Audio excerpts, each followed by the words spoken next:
Assalamualaikum warahmatullahi. Pada hari ini kumpulan kami akan membentangkan tajuk Halal Assurance System HAS dalam perkhidmatan makanan. Kumpulan kami terdiri daripada 5 orang ahli, iaitu Haziq Syahmi, Irfan Faid, Aiman Faris, Zahir Ayub dan saya sendiri, Ghazi Aiman. Jadi marilah kita mulakan pembentangan ini. Sebagai pengenalan, ada beberapa perkara yang perlu kita ketahui sebelum masuk kepada topik Halal Assurance System ataupun sistem jaminan halal ini. Antaranya ialah kita kena tahu dulu apa kepentingan SJH dan siapakah pihak yang bertanggungjawab melaksanakannya. Kita masuk pada persoalan pertama kita, iaitu apakah kepentingan sistem jaminan halal ini SJH dalam mengekalkan integriti halal. Jadi antara kepentingan SJH ialah untuk memastikan kesucian dan ketelusan produk halal yang dikeluarkan oleh pengeluar. Di samping itu, ia juga meletakkan keseluruhan proses pembuatan dipantau dan diteliti secara sistematik daripada sebarang ancaman terhadap status halal. Dan ia juga membantu umat Islam untuk memilih dan menggunakan produk yang dijamin halal. Dalam melaksanakan sistem jaminan halal ni, kita ada satu konsep halal, iaitu dari ladang ke garpu, ataupun dalam bahasa Inggeris saja, from farm to fork. Jadi konsep halal dari ladang ke garpu ini, dia merangkumi 3 peringkat lah, iaitu peringkat pre-production, peringkat production dan seterusnya post-production level. Jadi kalau kita boleh tengok dalam carta ahli ni, kita sesuatu produk itu bermula daripada ladang. Kemudian setelah haiwan itu diberikan makanan, dia dibiakkan. Kemudian setelah dibiarkan, kita dapat binatang tu sendiri untuk dijadikan sembelihan. Jadi kita proses binatang sembelihan tu. Kemudian daripada binatang yang telah disembelih, kita angkut dia dan bawa kepada penyimpanan pula, warehouse. Kemudian kita pergi pada production, kalau kita nak jadikan produk tu kepada produk lain, daripada raw material kepada produk lain. Kemudian kita ada peringkat packaging. Kemudian kita transport kepada peniaga pula, dan seterusnya peringkat merchandising, iaitu penjualan lah. Jadi dalam setiap peringkat ini, dalam sistem jaminan halal, dia akan menjaga status halal produk tersebut daripada peringkat awal sekali, iaitu pemberian makanan kepada haiwan, sampailah peringkat akhir yang sampai kepada pengguna. Jadi di setiap proses pada carta ahli ni, status halal ni dijaga. Dalam industri makanan, terdapat beberapa jenis perniagaan yang telah ditetapkan oleh JAKIM untuk melaksanakan SJH dalam operasi mereka. Jadi kalau kita tengok dalam jadual ini, kategori perniagaan yang dikenakan, yang ditetapkan oleh JAKIM untuk ada SJH dalam operasi mereka ialah multinational punya company, medium size company. Jadi mereka berdua ni perlulah, dua kategori ni perlu untuk menerapkan SJH dalam operasi mereka. Manakala untuk perniagaan kecil dan perniagaan mikro, SJH ini tidak diperlukan. Jadi mungkin ada yang keliru tentang bagaimana industri ini dikelaskan. Jadi saya bawakan satu jadual untuk kita lihat. Industri kecil bermaksud industri yang hasil jualan tahunan dia kurang daripada 500,000, bilangan pekerja 50 maksimum. Contohnya cottage industry. Okay, industri seterusnya small and medium industry, SMI. Kalau SMI, dia punya annual sales dia daripada 500,000 hingga 25 juta dan bilangan pekerja dia ialah 150. Manakala untuk multinational industry pula, yang ini industri jenis global yang ada beberapa cawangan lah di beberapa negara, dan nilai jualan mereka untuk tahunan melebihi 25 juta dan mereka mempunyai lebih daripada 150 juta pekerja. Sekarang kita beralih pula kepada tanggungjawab pengurusan, ataupun siapakah yang pihak yang bertanggungjawab untuk menerapkan SJH ini. Pihak yang bertanggungjawab untuk melaksanakan SJH ialah pihak pengurusan, iaitu senang cerita top management dalam sesebuah company. Jadi apa yang tanggungjawab mereka ialah, pertama dia orang kena buat pelatihan, training. Jadi apakah objektif pelatihan ini? Pelatihan ini objektifnya ialah untuk menambah pengetahuan pekerja tentang kepentingan kehalalan produk, bahan-bahan dan proses yang dibenarkan. Ia juga untuk memberi kefahaman kepada pekerja tentang sistem jaminan halal. Pelatihan juga perlu dijalankan di semua peringkat pembekalan dan rangkaian produksi. Malahan, tukang cuci juga perlu dididik tentang asas dan kepentingan halal. Jadi entiti yang terlibat dalam pelatihan halal ialah pengurusan tertinggi, pekerja dan juga pembekal. Untuk melaksanakan SJH dalam sesebuah syarikat itu, mereka perlu mewujudkan komiti halal dalaman iaitu KHD. KHD ialah sekumpulan pekerja yang dilantik secara khusus oleh pihak pengurusan bagi menguruskan dan menjalankan sistem halal dalam syarikat. KHD perlu terdiri daripada sekurang-kurangnya 4 ahli, yang 2 daripadanya mestilah Muslim yang kuat pegangan dan berada di peringkat pengurusan. 1 daripadanya pula mestilah bertanggungjawab bagi membeli dan proses perolehan. Seterusnya, pegawai dengan pangkat tertinggi yang menguruskan urusan halal dalam syarikat perlulah menjadi ketua KHD. Jadi kita boleh lihat sekarang contoh struktur komiti halal dalaman yang terdiri daripada top level management. Kemudian di bawahnya ada head of committee, di bawahnya lagi ada secretary, dan di bawah secretary ini dibahagi kepada 4, iaitu operation, production, procurement, technical, quality assurance or quality control dan R&D. Sekarang kita boleh tengok apa fungsi dan tugasan komiti halal dalaman dalam industri makanan. Okay, jadi pengurusan tertinggi mereka bertanggungjawab untuk membuat polisi. Manakala ketua komiti ini dia bertanggungjawab untuk membuat dan melaksana serta memantau sistem jaminan halal ini. Di bawahnya terdapat setiausaha di mana dia akan bertanggungjawab untuk pendokumentasian dan penyimpanan rekod, dan di bawahnya ialah terdapat operation or production, procurement dan sebagainya. Itu mereka bertanggungjawab sebagai pelaksana untuk sistem jaminan halal dalam komiti halal dalaman. Okay, bismillahirrahmanirrahim. Seterusnya saya akan menerangkan mengenai pelaksanaan sistem jaminan halal. Okay, seperti yang anda dapat lihat dalam slide ni, terdapat 10 langkah untuk melaksanakan sistem jaminan halal, iaitu merancang sistem jaminan halal, membentuk polisi halal, membentuk komiti halal dalaman, menetapkan objektif sistem jaminan halal, membentuk manual sistem jaminan halal, membentuk SOP, merancang audit halal dalaman, pembiasaan dan simulasi, menjalankan audit dalaman, dan akhir sekali kelulusan sistem jaminan halal. Okey, kita pergi ke langkah yang pertama, iaitu perancangan. Okey, sistem jaminan halal menentukan satu set tugas yang mengatur integriti halal dalam sesebuah organisasi. Okey, perancangan sistem jaminan halal ini memerlukan komitmen dari pengurusan, yang mana pengurusan hendaklah menyediakan semua keperluan sumber, kewangan, tenaga kerja dan keperluan untuk menyesuaikan diri dengan sistem jaminan halal. Okay, langkah yang kedua ialah membentuk polisi halal.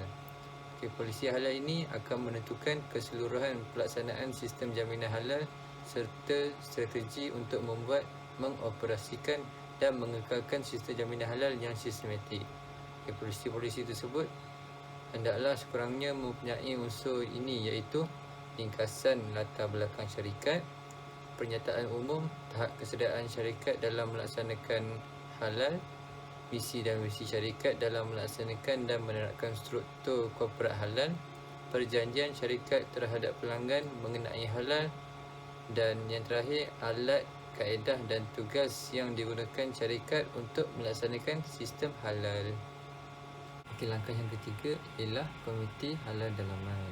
Okay, komiti halal dalaman ni sudah diterangkan oleh Saudara Ghazi sebentar tadi, maka saya teruskan dengan langkah yang keempat, iaitu menetapkan objektif sistem jaminan halal.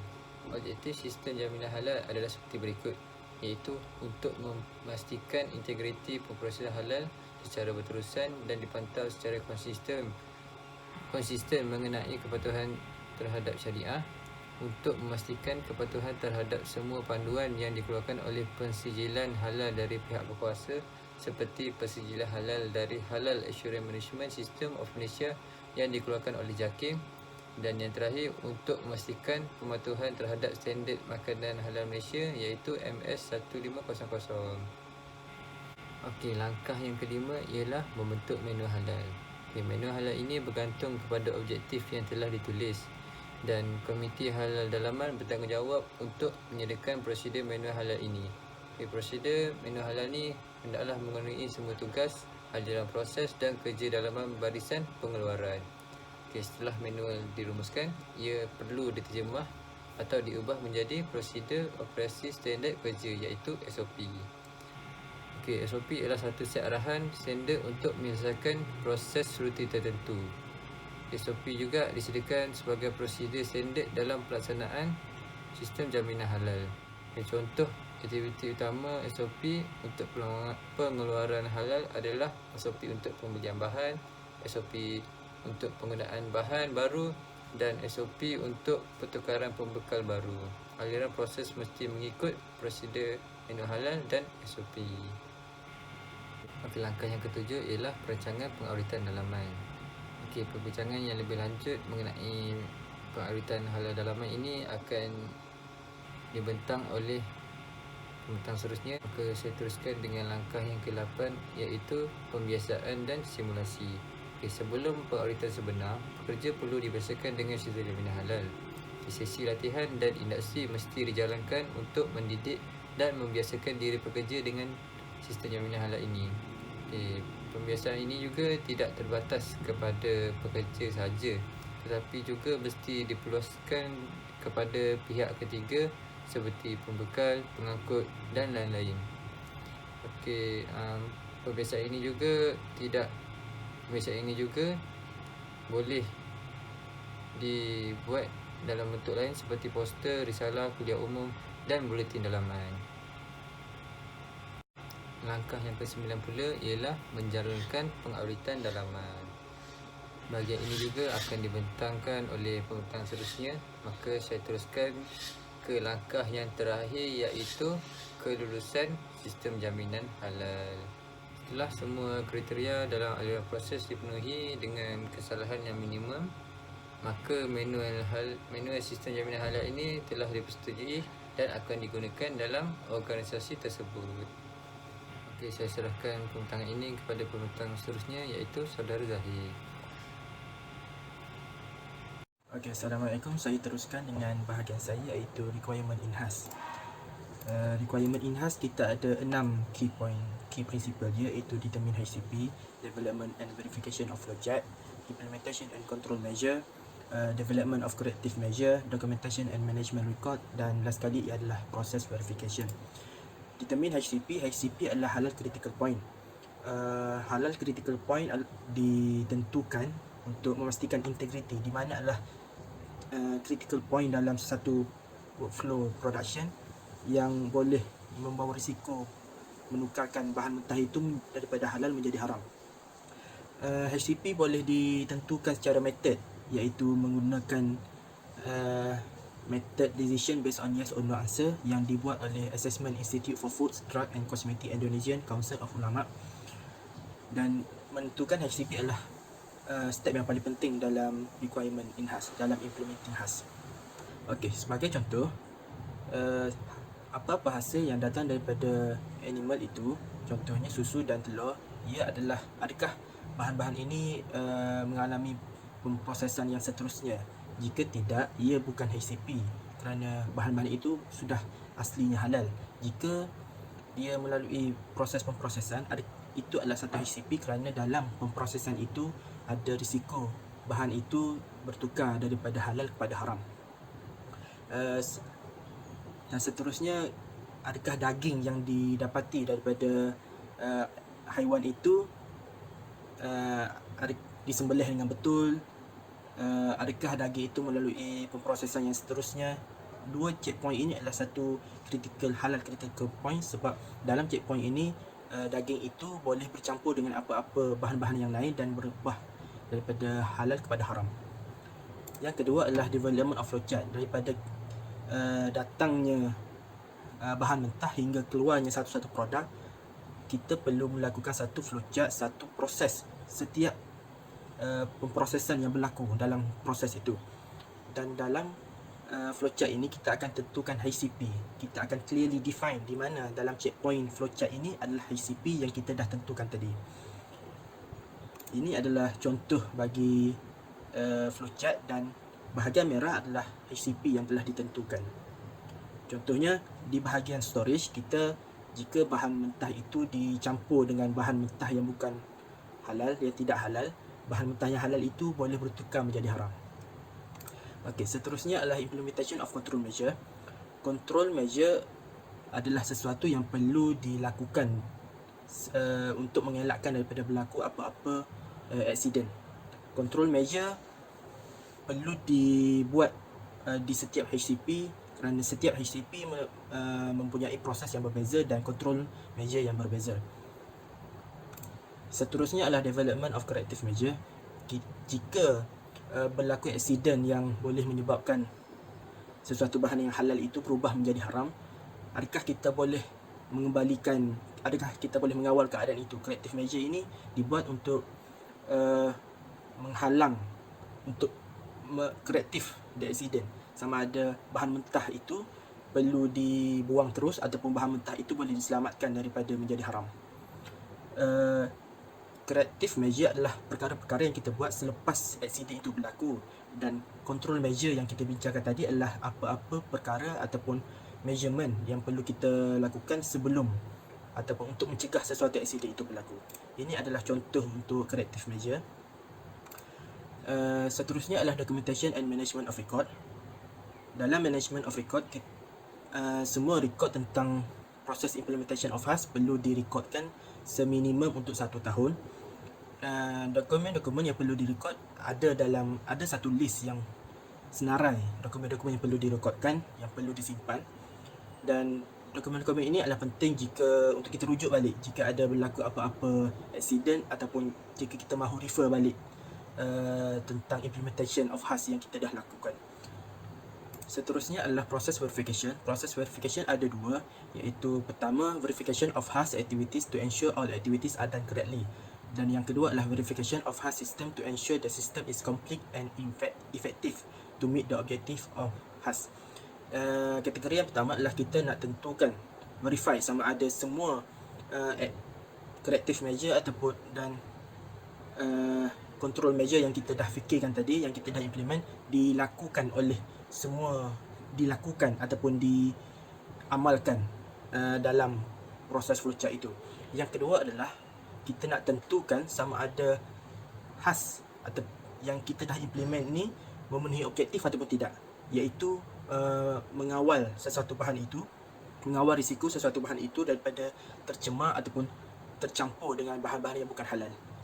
Dan kita perlu membuat proses revalidation ataupun reassessment balik untuk HCP jika ada keperluan. Contohnya, jika ada perubahan dalam proses production, kita perlu buat balik HCP dan terus ke step-step yang seterusnya, sebab ia adalah satu keperluan. Ini adalah contoh audit dokumen. Dan last sekali adalah HAS manual content. Selepas kita buat semua implementation of HAS, kita rekodkan HAS tadi, implementation tadi, corrective measure, control measure, kita perlu buat satu manual content. Manual content ini adalah satu manual yang boleh direfer oleh pekerja-pekerja ataupun sesiapa saja untuk tahu detail-detail berkenaan implementation of HAS, untuk tahu tentang corrective measure yang perlu dibuat jika berlaku sesuatu accident dan sebagainya. Okay, Assalamualaikum warahmatullahi wabarakatuh.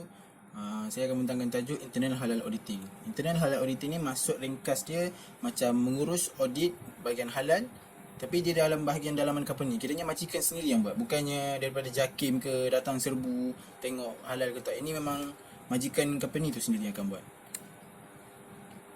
Okay, objektif halal, internal halal audit ni, dia nak memastikan dia punya apa, kesahihan, dia punya apa, keaslian halal tu, polisi-polisi halal, prosedur halal, adakah ditanam di dalam setiap apa bahan yang dia ambil, pekerja-pekerja dia. Ini objektif internal halal audit ni. So dia punya kebaikan dia, satu, dia memang lebih bagus lah daripada eksternal sebab kiranya kita update macam setiap hari. Lepas tu yang keduanya, dia lebih efisien internal halal audit ni. Okay, yang seterusnya, advantage dia memang sangat banyak. Dia kiranya kalau kita macam kita just buat kerja, tak tahu ada benda tiba-tiba datang daripada sumber luar, benda-benda haram. So dengan ada internal halal audit ni, kita tahu kita dapat tahu lebih awal yang bahawa bahan-bahan ni dia kurang baik dan sebagainya. Lagi satu, dia juga dapat mengurangkan kos sebab syarikat sendiri yang buat. Dia punya disadvantage, kalau dah syarikat sendiri yang buat, so akan adalah dia punya plus minus dia. Kiranya kalau barang tu halal tapi dia kurang baik, dia still ambil. Itulah kekurangan internal audit. Okay, dia punya kelayakan dia yang first authority, dia mestilah orang-orang yang berkelayakan, orang-orang yang qualify untuk ni. Dia punya skop kerja yang kedua, skop kerja, banyak yang perlu diterangkan dalam skop kerja. Documentation and company profile, raw material, halal assurance system, storage, production, transportation, employee, premises, physical condition dan sebagainya. Okay, poin yang ketiga adalah competent auditor. Dia ada lead auditor dengan auditor saja. Lead auditor ni dia akan memastikan setiap auditor-auditor ni buat kerjanya dengan betul. Kiranya kalau apa-apa hal, kalau auditor-auditor ni salah, yang akan dipersalahkan dulu adalah lead auditor. Kiranya lead auditor ni dia memang seorang yang bagus, di training, dia tahu apa benda yang dia buat, tahu halal ke tak halal, dia ada skill dalam communication dan sebagainya. Okay, kita pergi kepada auditing process. Auditing process ni dia multi stage tau, dia multi layer, memang banyak sikit. Dia punya kerja, dia ada daripada auditing planning and preparation, so dia pergi kepada audit execution. Lepas dah planning mesti kita nak buat. Lepas dah buat tu, dia akan pergi ke adequacy punya audit, dia akan pergi kepada on-site atau compliance audit. Lepas tu barulah dia pergi kepada audit report. Kalau report dah lepas, baru dia pergi kepada closing up audit. Lepas tu baru dia pergi kepada follow up audit. Yang ni agak rumit sikit tapi tak apa. Okay, lepas tu kita akan terangkan lebih lanjut audit planning and preparation. Dia ada start dengan meeting. Lepas tu dia akan bagi kriteria-kriterianya. Dia akan bagi tahu definisi apa yang perlu dilakukan. Akan ada checklist semua. Okay, macam audit execution, dia ada advocacy audit dengan dia ada on-site atau compliance audit. Kalau yang advocacy audit ni dia macam dia check, dia examine dokumen-dokumen halal, file-file halal yang daripada produk tu. Dia check dokumen-dokumen sokongan, macam contoh spesifikasi produk, dia punya apa, halal certificate dia. Itu adequacy audit. Lepas dah dia dah pergi dekat adequacy audit ni, dia akan pergi kepada on-site audit. On-site audit ni dia akan teruskan dengan dia ada meeting semua. Dia akan kiranya akan buat balik lah semua. Dia akan meeting, dia akan bagi tahu apa, macam benda ni lepas ke tak lepas, boleh ke tak boleh kita nak teruskan. Ini on-site audit ni. Proses dia start dengan open meeting, lepas tu conduct audit, review audit finding, dah tengok. Lepas tu baru dia closing meeting. Ini untuk yang tadi tu. Teruskan audit checklist. Checklist audit ni waktu kita buat tu ada checklist dia. Dia punya kepentingan. Audit checklist ni dia dia ada bukti. Dia ada bukti yang kita dah melakukan audit. Lepas tu menjadi sebagai rujukan audit checklist ni. Lepas tu dia mengekalkan mengekalkan pace audit ni. Kiranya bulan ni ada audit, bulan ni ada audit, bulan ni ada audit. Itu maksud dia audit checklist ni. Kepentingan audit checklist. Lepas tu dalam internal halal auditing ni dia ada critical area dia. Critical area dia contoh macam halal assurance system, tu import permit, benda-benda ni lah. Sebab kadang ada yang ambil barang import kan, tapi permit tak ada. Lepas tu animal based ingredient, macam kita tahu macam e-number semua tu, bagai-bagai tu yang banyak-banyak tu, muslim worker, halal checker, semua tu kadang-kadang bukan semua orang muslim yang buat benda ni. Kadang ada je yang ambil daripada China. Semua tu lah critical area. Okay, lepas tu teruskan kepada reporting, audit finding and preparing audit report. Kiranya dah lepas semua, dah buat meeting, dah open meeting, kita dah bincang, dah review pasal audit, kita buat close meeting dan selepas tu kita akan buat reporting. Dan report ni lah antara yang paling penting sekali dalam audit report ni. Konten-konten ni contoh, dia perlu ada nama orang yang mengaudit tu. Kiranya kalau ada berlaku kecuaian semua, senanglah kita rujuk je dia.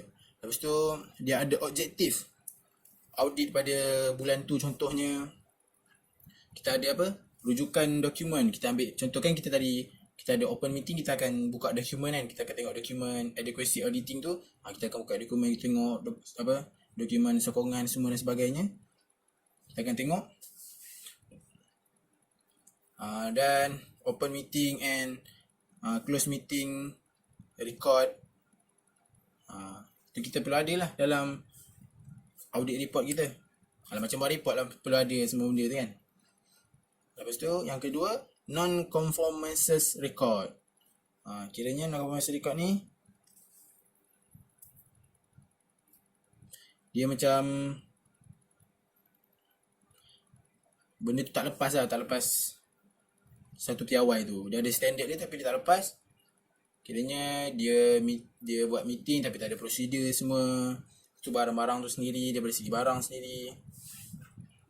So yang ketiga, NCR. Level-level of NCR. NCR ni maksud dia non-conformances record. Non-conformances record ni yang macam yang tadi tu, yang kiranya dia buat membetul-tuli. Okay, NCR ni dibagi pada 3, serious, major dengan minor. Serious ni dia kiranya tak boleh diterima. Kiranya memang berlaku macam flaw yang sangat besar. Memang dia ambil benda, dia memang menunjukkan yang benda tu sangat non halal. So benda ni adalah satu yang sangat serius. Contoh macam ada babi lah, macam dulu Cadbury kan, ada babi. So dia akan jadi serius punya masalah. Yang kedua, major. Maksud major, dia contoh dia membawa kepada benda tu tidak halal jika tidak dikawal. Kalau ini major. Kalau macam minor, kita consider sebagai bagus lah, excellent. Kiranya untuk membawa benda tu kepada tidak halal tu sangat mustahil dan impossible lah. Sekian saja daripada saya. Assalamualaikum warahmatullahi wabarakatuh. Jadi insyaAllah hari ini saya akan membentangkan tentang subtajuk penarikan semula produk ataupun product recall. Okey, penarikan semula produk ini ialah sesuatu makanan yang boleh menimbulkan risiko kesihatan ataupun keselamatan dari segi pengedaran, penjualan dan juga penggunaan. Ianya boleh berlaku kerana laporan atau aduan dari pengeluar, pemborong, peruncit, kerajaan dan juga pengguna. Ia juga boleh berlaku akibat dari perniagaan makanan yang menjalani proses pengauditan. Untuk jenis penarikan semula produk terbahagi kepada 2 kelas, iaitu kelas yang pertama mempunyai masalah utama pada risiko halal. Kemudian terdapat pengesanan bahan yang tidak halal dalam produk pemprosesan dan juga pembungkusan. Kelas yang kedua mempunyai masalah minimum pada risiko halal, kualiti rendah dari segi aspek thayyiban. Okey, seterusnya ialah tahap penarikan semula. Tahap penarikan balik bergantung pada sifat masalah, sejauh mana pengedaran produk dan tahap risiko halal yang terlibat. Tahap penarikan semula terbahagi kepada 3 tahap. Tahap pertama ialah kepada semua pengguna. Tahap kedua kepada semua tempat penjualan, sebagai contoh kedai runcit, pasar raya dan juga restoran dan lain-lain lagi.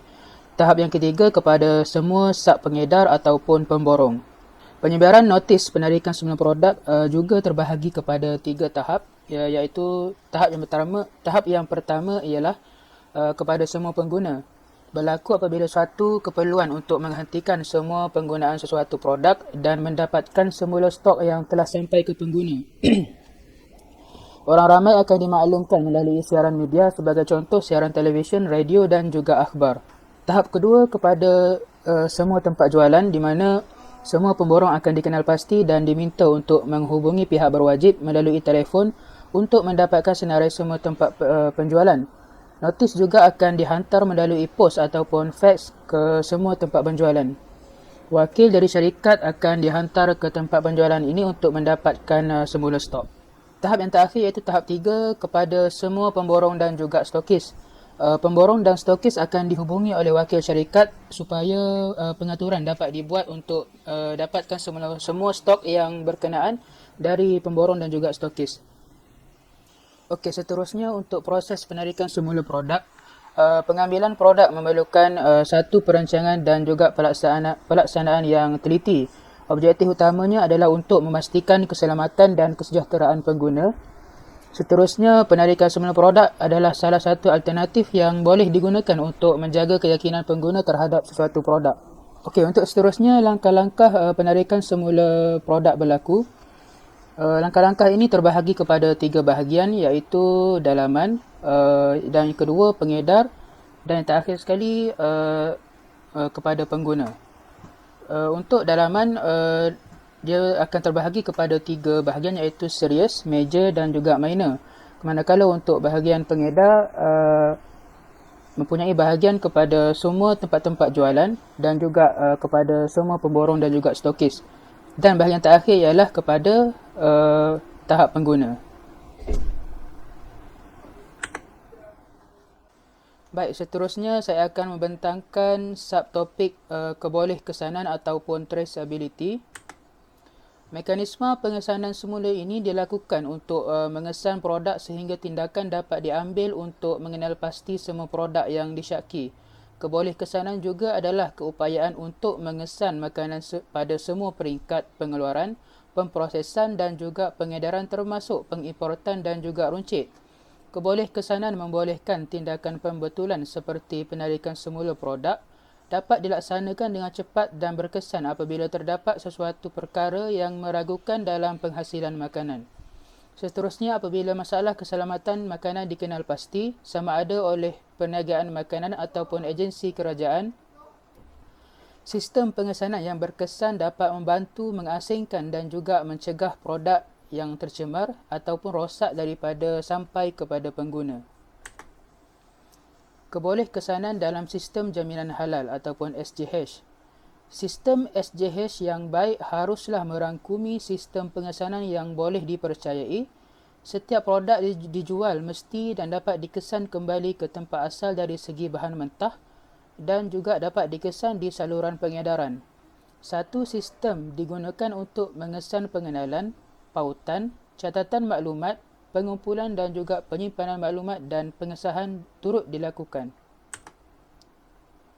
Sistem pengesanan mesti dapat mengesan 3 kawasan ataupun komponen utama dalam sistem SJH yang merupakan aliran bahan, dokumen dan juga tenaga kerja.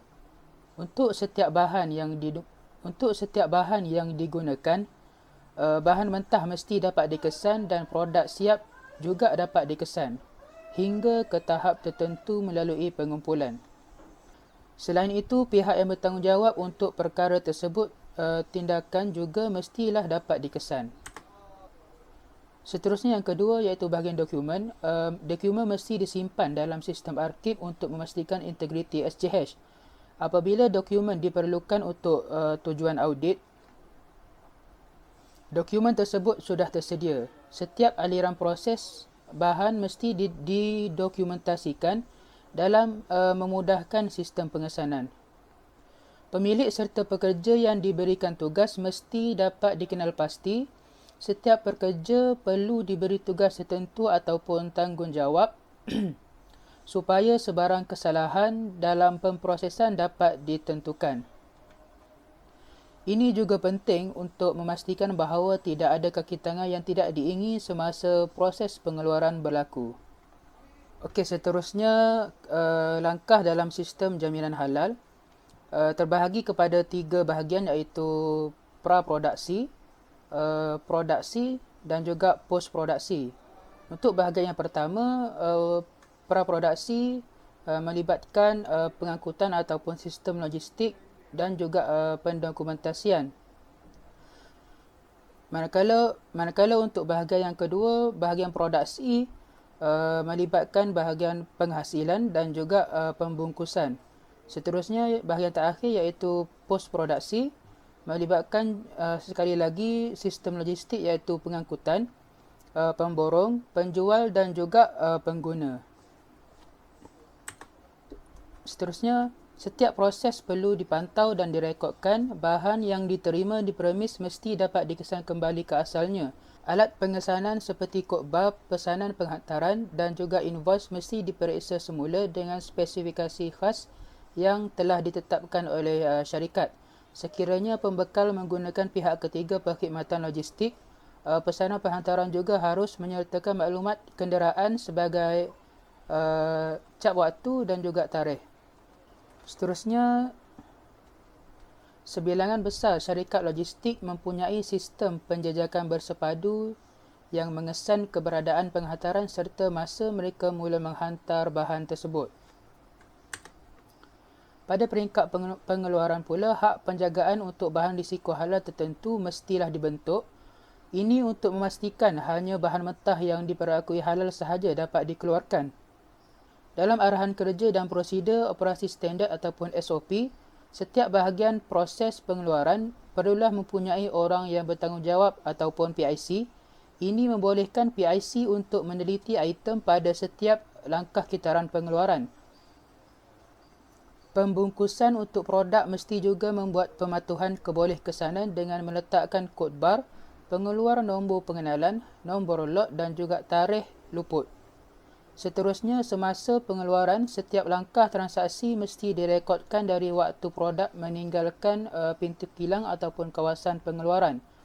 Ia melibatkan dengan keupayaan penjajakan logistik, tetapi yang paling penting ialah produk tersebut mestilah dapat dikesan di seluruh rantaian bekalan.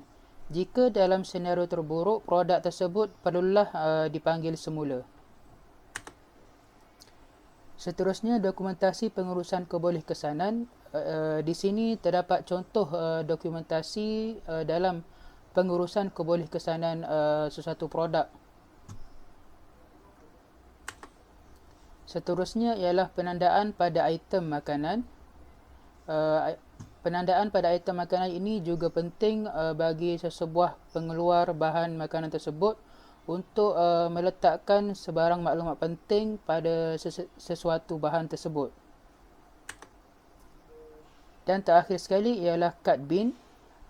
Di tempat simpanan kering, kad bin juga membantu memastikan sistem pengesanan berada di tempat yang sepatutnya. Selain memberi maklumat mengenai kuantiti barang yang ada, ia juga berfungsi sebagai alat untuk mengesan penghantaran, tarikh luput dan juga maklumat pembekal. Di sini kita dapat lihat contoh kad bin yang digunakan oleh sesebuah syarikat dalam memastikan maklumat-maklumat yang dicatat adalah maklumat yang betul dan tepat. Sekian itu sahaja daripada bahagian saya. Terima kasih kerana sudi mendengar. Assalamualaikum warahmatullahi wabarakatuh.